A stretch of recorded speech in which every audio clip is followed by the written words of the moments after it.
নমস্কার, ভালোবাসা। আপনারা আমাকে সবাই চিনেন। আমি পরপর দুবার নির্দল ক্যান্ডিডেট দিয়ে দাঁড়িয়েছিলাম। দুবারই আমি জিতেছি, কিন্তু ষড়যন্ত্র করে আমাকে হারিয়ে দেওয়া হয়েছে। এটা গোটা ফাটল জানে। আমি খুব সিধা সাদা ছেলে, তো অল্পতে আমি বিশ্বাস করি। তো বিশ্বাস করতে গিয়ে পিছন থেকে যে আমার সাথে যে বিশ্বাসঘাতকতা করা হলো, এটা তো আমি টের পেলাম। টের পেয়ে আজকে আমার রাস্তা খোলা আছে। ভিক্টর, যার নাম আপনারা সবাই শুনছেন, আমার পরিচিত লোক, যখনই সে দাঁড়ালো আমার মনটা ভরে গেল। আমি ভেবেছিলাম যে দুবার হেরে গেছি, এখন রাজনীতি আর করব না। খারাপ লাগলো, মানে এমনভাবে হারানো হলো যে মনটা আমার ভেঙে গেল। প্রচুর টাকাও খরচা হয়েছে। করবো না। একদিন রাত্রে আমি আবার ঘুমায় আছি, কিন্তু ঘুমাতে ঘুমাতে ভাবছি যে আজকে ভারতবর্ষ কোন জায়গায় যাচ্ছে। আমি প্রথমে ভাবলাম ভারতের কথা, যে ভারতবর্ষ আগে আমাদের কি ছিল, সোনার চিড়িয়া ছিল। এটা প্রত্যেকে আমরা জানি। কি হলো, যে ভারতবর্ষে আমাদের রাজারা যখন শাসন করত, সেইখানেই কিছু লোক আছে যারা ষড়যন্ত্র করে সেই রাজাকে কি করলো, পরাজিত করালো। কার মাধ্যমে? ইংরেজদের মাধ্যমে। ঠিক কি না? আপনারা শুনবেন মন দিয়ে, আমি একটু গভীরতায় যাচ্ছি। তো 200 বছর রাজত্ব করলো কারা? ইংরেজরা। কার জন্য আমরা নাম শুনেছি? মির্জাফর নাম শুনেছি আমরা। তো কি হচ্ছে সমাজে, কেউ যদি বলে যে এই যে মির্জাফরি করছে, মানে কি? গাদ্দারি করছে। তো সেই গাদ্দারির নতিজাটা কি হলো? গাদ্দারির নতিজা হলো যে আমরা 200 বছর প্রায় গোলামিতে থাকলাম, পুরো ভারতবর্ষের লোক ছিলাম কি না? তারপরে কত কষ্ট করে, কত খুন হলো, কত আত্মবলিদান হলো, তারপরে ভারতবর্ষ কি হলো? স্বাধীন হলো। ভারতবর্ষ স্বাধীন হওয়ার জন্য যারা অগ্রণী ভূমিকা করেছিল, কংগ্রেস ছিল কিনা? তো আজকে যে পরিস্থিতি হচ্ছে আপনারা সবাই দেখতে পাচ্ছেন, যে ভারতবর্ষ একটা দেশ। আমরা যেমন মানুষ, আমাদের মধ্যে কি আছে? রূহ আছে, আত্মা আছে, আছে না? আমাদের যে ভারতবর্ষ দেশ, এর আত্মা কি? এর আত্মা হচ্ছে সংবিধান। সংবিধান যেটা আমাদের বাবা সাহেব ভীমরাও আম্বেদকর আমাদেরকে দিয়েছিল। এই সংবিধান আছে বলেই আজকে আমরা নেতা বলতে যারা নেতা তার কথা বলছি আমি, আজকে সাধারণ বাড়ি বাড়ি পা পর্যন্ত ধরছে। সংবিধান আছে বলে তো 5 বছর রাজত্ব করবে, শুনবে না, গল্প শুনবে না, সব কিছু করবে, দাদাগিরি করবে, কিন্তু যখন ভোট আসবে কি পায়ে পায়ে ধরবে। তো এই ক্ষমতাটা কে দিয়েছে? আমাদের সংবিধান। এই সংবিধানের জন্যই আজকে নরেন্দ্র মোদী, যাকে চায়ওয়ালা নিজেকে প্রমাণিত করছে, সে আজকে কোথায় আছে? ভারতের সব থেকে যে বড় পার্লামেন্ট, সেখানটা আজকে প্রধানমন্ত্রী হয়েছে। তো আজকে এই যে সংবিধান, আমাদের সংবিধান যে ভারতবর্ষের রূপ, এই সংবিধানটাকে পাল্টানোর চেষ্টা করছে। এটা অনেকে জানে না। গ্রামের সব লোক তো অত বোঝে না। যারা সচেতন, আপনারা যেমন সচেতন, মোবাইল দেখছেন, সব কিছু দেখছেন, ঠিক আছে, কিন্তু ম্যাক্সিমাম লোক তো অত গুরুত্ব দেয় না। তো সংবিধান যদি আমাদের পাল্টে যায়, সংবিধান যদি আমাদের শেষ হয়ে যায়, তাহলে ভারতবর্ষ কোথা থেকে থাকলো? ভারতবর্ষ শেষ। তো এই যে ভারতবর্ষ, এই ভারতবর্ষকে বাঁচানোর দায়িত্ব আমাদের সকলকে নিতে হবে। আমি কেন মির্জাফরের কথা বললাম? আজকে যদি আমরা আমাদের দেশকে না বাঁচাই, তাহলে আমাদের যারা নাতি পোতা এরা হবে, এরা একদিন আমাদেরকে গালাবে যে আমাদের দাদুরা যারা ছিল, আমাদের যে পূর্বপুরুষরা ছিল, এরা কি করেছে? এমন একটা শাসকের হাতে দিয়ে দিয়েছে যে ভারতবর্ষে আজ শাসন ব্যবস্থা ফুটে ফুটে খাচ্ছে। তো আমাদেরকে এটা ভাবতে হবে যে কি করে আমরা ভারতের সংবিধানকে বাঁচাবো। ভারত হচ্ছে একটা গণতান্ত্রিক দেশ। গণতান্ত্রিক দেশ বলতে এখানে হিন্দু, মুসলিম, শিখ, ইসাই এবং যারা কোনো ধর্ম মানে না, তারাও এখানে আছে। তারা সবাই মিলে ভারতবর্ষকে স্বাধীন করেছিল, ঠিক কিনা? আমরা সবাই ছিলাম না? তাহলে সবাই এখানে বসবাস করব। কিন্তু আজকে টিভি, মোবাইল বা সোশ্যাল মিডিয়ায় দেখবেন সব জায়গায় কীরকম অত্যাচার চলছে। তো এরকম একটা পরিস্থিতিতে আজকে কংগ্রেস বনাম বিজেপি হয়ে গেছে। আপনারা একটা জিনিস ভাববেন যে মমতা ব্যানার্জি জোটের মধ্যে ছিল, ইন্ডিয়া গঠবন্ধন যে আছে, ছিল কি ছিল না? হয়তো এখনো আছে, কিন্তু সেখান থেকে বেরিয়ে গেল। কি কারণ? কারো মাথাকে ঢুকেছে? কি কারণ? আপনারা ভাববেন যে ঝাড়খণ্ডের মুখ্যমন্ত্রী কোথায় গেল? জেলে গেল। কতটা দোষ আছে না আছে সেটা পরের গল্প। দিল্লির মুখ্যমন্ত্রী অ্যারেস্ট হলো, হয়েছে না? কতটা দোষ আছে না আছে সেটা পরের ব্যাপার।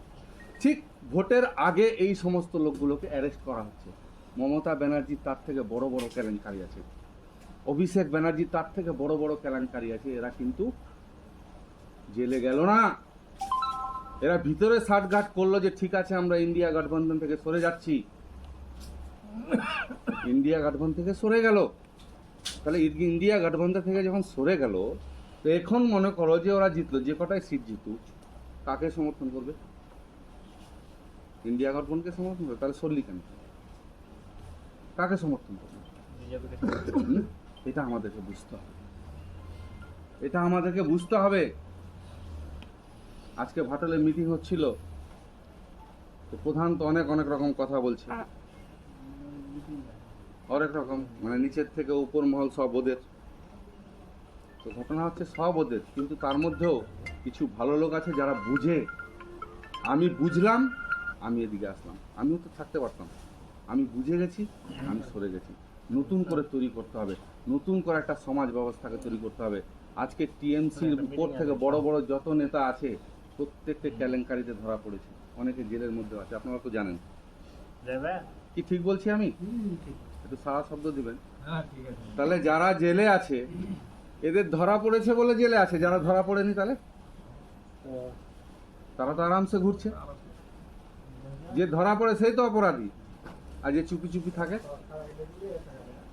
তো পরিস্থিতি হয়েছে এমন যে মোদি আর এদিকে দিদি দুজন মিলে দেশটাকে বিক্রি করতে হচ্ছে। আপনারা দেখেন যে বিএসএনএল, যেটা হচ্ছে আমাদের ভারতের একটা সংস্থা, বিক্রি হয়ে গেল। আপনার রেল বিক্রি হয়ে গেল। এই যে রাস্তা, টোল ট্যাক্স দিচ্ছি না আমরা, বিক্রি হয়ে গেল। হাওয়াই আড্ডা, তো সব বিক্রি হয়ে গেলে আমাদের সমাজে অনেক শিক্ষিত ছেলেপেলে আছে, কিভাবে চাকরিটা পাবে?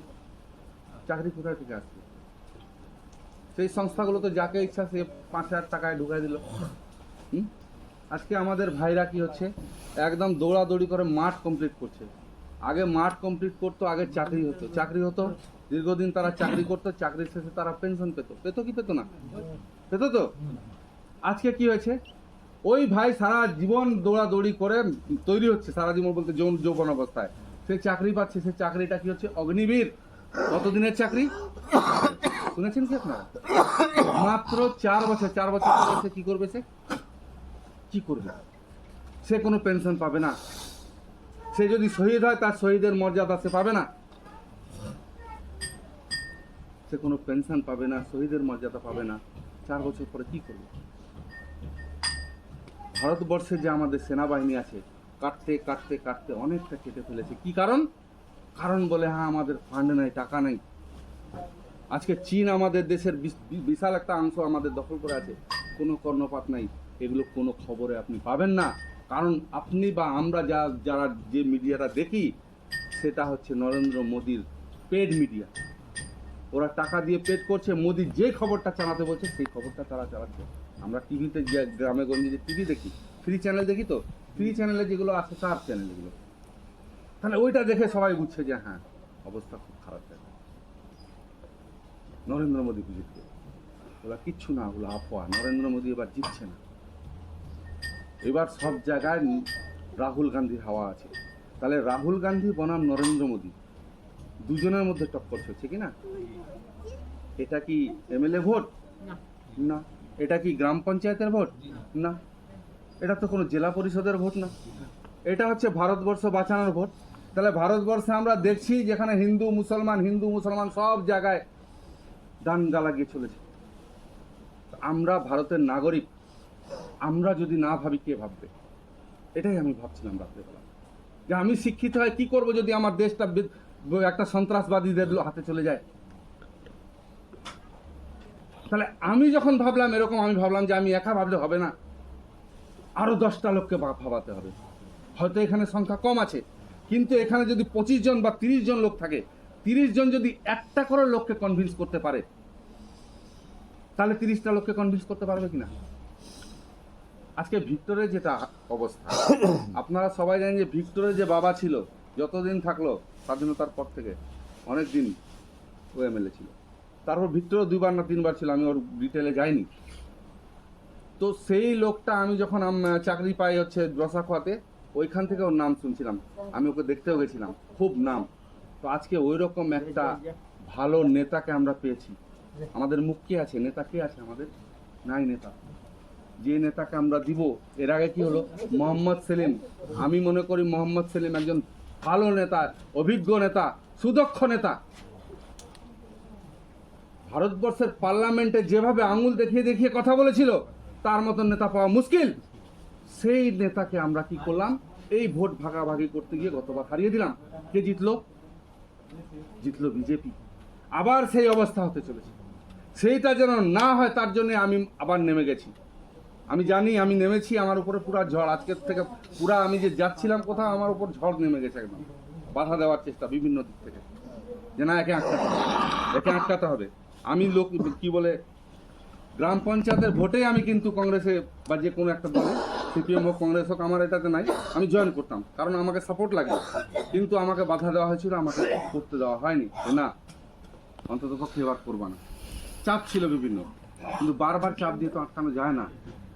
মানুষের তো কিছু থাকেই না ইচ্ছা, আমারও তো ইচ্ছা আছে যে লোকগুলোকে বুঝায়। তারা আমি শিক্ষিত হলাম কি করে? আমাকেও তো জবাব দিতে হবে কোথাও, না? উপরে গেলে আমি কি জবাব দিব? আমাকে তো প্রশ্ন আসবে যে তোর সমাজের জন্য তুই কি করলি, লোকগুলোকে বুঝালি না। আমরা আজকে এখানটা বসেছি, আমাদেরকে এটা ভাবতে হবে। আমি একা ভাবলে হবে না। ভিক্টরকে আমরা কেন ভোটটা দিব? কি দরকার আছে? ও তো চাকুলিয়া বাড়ি, কেন ভোটটা দিব? এই জন্য ভোটটা দিব যে একজন ভালো লিডার, সমাজের যে ভালো লিডার হবে তাকে লোকে চায়। আজকে দেখবেন সোশ্যাল মিডিয়াতে যেদিকে যাচ্ছে সেদিকে ঝড়, এদের চোখ মুখ কালো হয়ে গেছে, কালো হয়ে গেছে। আজকে যে কৃষ্ণ কল্যাণী, কে সে? সে তো বিজনেসম্যান, টাকা ছিল প্রচুর, চলে আসছে, জিতে গেছে। আবার টাকা আছে, লাখ লাখ টাকা, কোটি কোটি টাকা খরচা করছে, সব জায়গায় দেখছেন পোস্টারে পোস্টার। কিন্তু এটা আমাদের গর্ব ভিক্টরের, যে ভিক্টর যেদিকে যাচ্ছে তাকে জনসাধারণ টাকা দিচ্ছে। ভাবা যায়? তাহলে কতটা ভালোবাসে সেই জনসাধারণ। সেই জনসাধারণের মধ্যে আমরাও আছি। এই যে আমি আসছি, আজকে রায়গঞ্জ গেলাম আমার খরচায়, এখানে আসলাম আমাকে, সবাই যে আছে নিজে নিজের খরচা। আমরা জিতাবো এমন একটা নেতাকে, ভালো নেতা, যে কোনো, যার কোনো স্বার্থ থাকবে না, যে দেশের জন্য কাজ করবে, যে জনগণের জন্য কাজ করবে, যে সাধারণ জনসাধারণের জন্য কাজ করবে, এরকম নেতাকে আমাদের প্রত্যেকটা ভোটে জেতানো উচিত। তো আমি তো নতুন নতুন আসছি, বুঝতে পারছেন তো, আপনাদেরকে আবেদন করছি যে আগামী 19 তারিখ না 26 তারিখ 26 তারিখ না, এই যে আসবে যে, হ্যাঁ আসবে, আসবে 19 তারিখ আমাদের ভিক্টর সাহেব এবং আরো ঊর্ধ্বতন নেতৃত্বরা আসবে। আমি কিন্তু এখনো নিইনি। সেদিন আনুষ্ঠানিকভাবে আমার গ্রামের প্রত্যেকটা লোক একদম একটা এদিক ওদিক যাবে না, একটা একদম, ওরা একদম পুরা আমাকে আশীর্বাদ দিয়ে দিয়েছে, লাল তুমি আগাও, আমরা তোমার সাথে আছি। কারণ আমার ভাটলে যে লোক আছে না, আমরা বুঝি, আমরা কাউকে ভয় পাই না, ভয় পাই না। এই যে আমার ভাই আছে না, টেবিল চাপড়ে কথা বলেছিল প্রধানের সাথে, অন্যায় কথা বলবো কি? আপনাদের কাছে একটা সওয়াল রাখছি, যে ভারতবর্ষে আজকে মনে করেন যে যে সংস্থা জিতিয়েছে তাকে দেশ প্রধান বানিয়েছে, কিসের জন্য তাকে বানায়? যে এলাকার উন্নয়ন না। আজকে আপনি এখানটা আপনার মেম্বারকে বানাবেন, তো মেম্বারের কাছ থেকে আপনার আশা থাকবে না? তো আমার ওখানটা আমি যে কোনো কারণে ধরেন হেরে গেলাম, আমি তো হারিনি কিন্তু ধরেন আমি হেরে গেলাম, তো হারার পর এখন কে আমাদের ওখানকার নেতা? রাজু চৌধুরী। তা আমার বুথের মধ্যে রাজু চৌধুরী আমার পাড়ায় 2টা ড্রেন বানিয়েছে, 2টা ড্রেন, 2টাই অকেজো।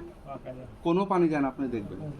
এবার একটা ড্রেন যে আছে, তো সেই ড্রেনটা যাওয়ার কথা ছিল আমার ওই মুরাদের বাড়ি হয়ে মাছুয়া সুবান যে আছে ওদিক দিয়ে যাওয়ার কথা। এরা চালাকি করে পকেট যেখানে গরম হবে বুদ্ধি করে কি করলো, মুরাদের বাড়ি থেকে সোজা করে দিল।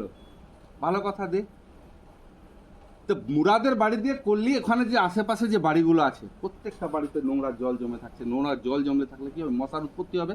মশা উৎপত্তি হলে ডেঙ্গু বাড়বে, ম্যালেরিয়া বাড়বে। এই সমস্ত জন্য সরকার কি করছে, রুখার জন্য কত কত লোক কত কত টাকা খরচা করছে। আর এখানে ড্রেন নোংরা হয়ে পড়ে আছে, ড্রেনে ওই জলগুলো যেতে দিবে না। বুঝেন জিনিসটা? ড্রেনটা কে বানালো? সরকার। কার টাকা দিয়ে? আমাদের জনগণের টাকা দিয়ে। তো যে সরকার ড্রেন বানালো সেই ড্রেনটা কার জন্য? একজনের জন্য কি?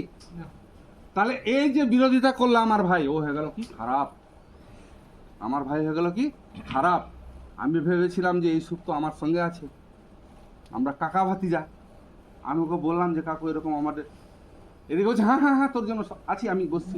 আর ওদিকে পুলিশকে বলছে যে না তোমরা আসবা না। ওদিকে ভিডিওকে বলছে আসতে হবে না, আমি মিটা দিছি। এরকম টাল বাহানা করতে করতে করতে করতে 1 বছর কাটিয়ে দিল। তারপর একদিন ভিডিও দেখুন ভাইরাল করেছিল, বিশাল মারামারি পর্যন্ত, কুদাল উঠিয়ে দিয়েছিল একে মারার জন্য। শেষে ভাটল ফাঁড়িতে বিচার হলো পঞ্চায়েতে। সেখানে আঙুল তুলে বলছে তুই কে, কেন প্রশ্ন করবি, কে তুই, এরকম এরকম কথা বলছে। আমি ওখানে যদি উঠতাম 2বার ওকে ধমকা শেষ করে দিতাম, কিন্তু আমি করলাম না। যে যদি মিটে যায়, কিন্তু দেখছি রাস্তা নাই, তাও ও আসলো না। তাহলে আমার সাথেও বিশ্বাসঘাতকতা করলো। আমরা ন্যায় ছিলাম না অন্যায় ছিলাম আপনারা বলেন তো? এটা সমাজে ড্রেন তৈরি হয়েছে, ড্রেনটাতে আমরা জল যাবে কার? সাধারণ লোকের। কি অসুবিধা আছে? আপনার এদিক থেকে জল ঢুকবে, ওদিকে বেরিয়ে যাবে। কিন্তু মুরাদের কথা আমরা জল যেতে দিব না। কয়জন? শুধু 2 জন, ওই 2 জন, একটা মুরাদের ভাই। বুঝছেন? এটা হয়ে গেল আমাদের অপরাধ। তো এটাই আমাদের অপরাধ। ওই জন্য আজকে আমরা খারাপ ওর কাছে, কেন এই কথাগুলো উঠাচ্ছে। তো এই জন্য বলছি, আপনাদের কাছে রিকোয়েস্ট করতে আসছি যে আগামী 19 তারিখে আসবে, আপনারা যত বেশি পারেন জনগণকে আপনি নিয়ে যান। জনগণকে সচেতন করতে হবে। আজকে আমরা যদি সচেতন না করি তাহলে আমরা কিন্তু একদিন হেরে যাব। যতটা বেশি হোক আমাদেরকে ভিক্টরকে ভোট দিতে হবে, কৃষ্ণ কল্যাণীকে ভোট দেওয়া যাবে না। আপনারা সবাই জানেন যে ও বিজেপিতে ছিল, বিজেপি থেকে আবার টিএমসিতে এসেছে। তো টিএমসি থেকে আবার বিজেপিতে যাবে না, কি গ্যারান্টি আছে? কি গ্যারান্টি আছে? হ্যাঁ, কোনো গ্যারান্টি নাই। আর শুধু ওই কি, গোটা মমতা ব্যানার্জির টোটাল যে যতগুলো এমপি হবে সব বিজেপিতে যাবে, যতগুলো আপনার এমএলএ হবে সব বিজেপিতে যাবে। কারণ প্রত্যেকটার কিন্তু ঘোটালা করে রাখছে, এবং ইডি সিবিআই যখন চাপ পড়বে সবগুলো আর কি। এগুলোর থেকে আমাদের দেশকে বাঁচাতে হবে। আমরা দেশের সচেতন নাগরিক, আমাদের প্রত্যেকের ভোটের দাম আছে। নিজের ভোটের দামটাকে আপনারা বুঝুন। নিজের ভোটের দাম যারা বুঝে নেবে তারা কিন্তু দেশটাকে যেভাবে ইচ্ছা সেভাবে করতে হবে। 10 বছর তো করলো না নরেন্দ্র মোদী, করলো না? কি বলেছিল যে প্রত্যেক বছর 2 কোটি রোজগার দিবে বলেছিল না? 15 লাখ প্রত্যেকটা মানুষের খাতায় ঢুকবে বলেছিল না? কোনটা করলো? কোন ওর অঙ্গীকার কি পূরণ করলো? কিছুই না, কিচ্ছু করলো না। তবুও লোক পাগলের মতন 400 পার হবে, 400 পার হবে, 400 পার হবে মানে কি বুঝতে পারলেন? একটা কথা আছে না যে খালি কলসি বাজে বেশি, বুঝতে পারলেন? ওই কলসিটা খালি আছে তো খুব বাজছে। 200টা তো পার করুক। কারণ ভারতবর্ষের রাহুল গান্ধী যেভাবে হচ্ছে মহব্বতের দোকান খুললো, প্রত্যেকটা এলাকা প্রত্যেকটা রাজ্যে যে ঘুরলো, তাতে করে প্রচুর জনসাধারণের সাড়া পেয়েছে, প্রচুর লোক তাকে ভালোবাসতেছে। এইগুলো কিন্তু গদি মিডিয়া দেখাবে না। আমরা যে টিভিতে খবরগুলো দেখে এখানে দেখাবে না, দেখালে তো লোক সচেতন হয়ে যাবে। বুঝতে পারছেন তো?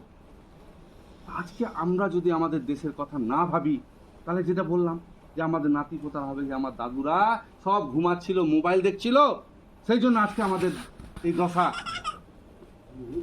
সব কিছুর দাম বেড়েছে। আপনারা ভাবছেন এই ইলেকট্রিকের বিল মমতা ব্যানার্জি আসার আগে কিরকম বিল ছিল? হ্যাঁ, কত টাকা বিল ছিল? ছিল না।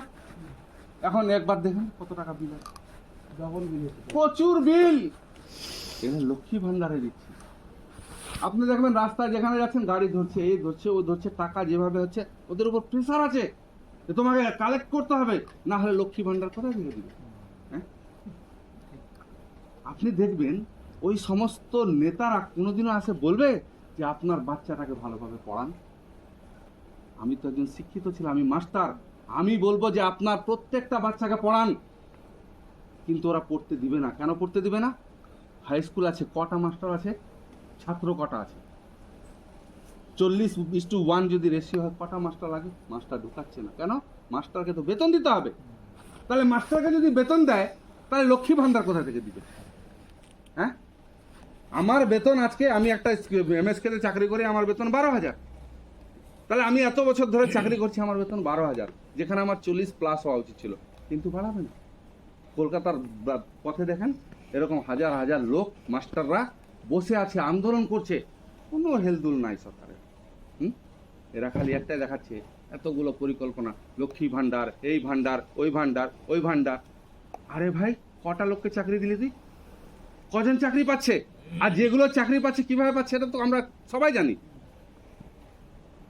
তা আপনার বাচ্চাটা যদি শিক্ষিত না হয়, আপনার ছেলেটা যদি শিক্ষিত না হয়, আপনার মেয়েটা যদি শিক্ষিত না হয়, সমাজ কিভাবে শুধরাবে? আমি শিক্ষিত লোক, আমার কাছে খারাখারি কথা। তো বাচ্চাটাকে আপনি পড়াবেন, কিন্তু ও পড়তে দিবে না। কেন পড়তে দিবে না? কারণ আপনি যদি আপনার বাচ্চাকে পড়ান, তাহলে তার কাছ থেকে প্রশ্ন করবেন যে এটা কেন হলো, এটা কেন হলো, তো শিখে যাবে। ও তো ইতিহাস পড়বে, ও তো ভূগোল পড়বে, ও তো অঙ্ক পড়বে, তখন প্রশ্ন করবে, এরা উত্তর দিতে পারবে না। তাহলে কি করতে হবে? না, পড়ানো যাবে না বাচ্চাদেরকে।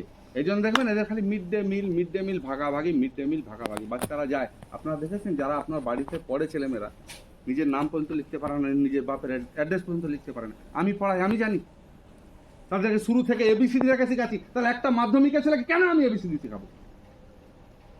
এত খারাপ পরিস্থিতি হয়েছে এলাকায়। কিন্তু এটাই 10 বছর আগে ছিল না।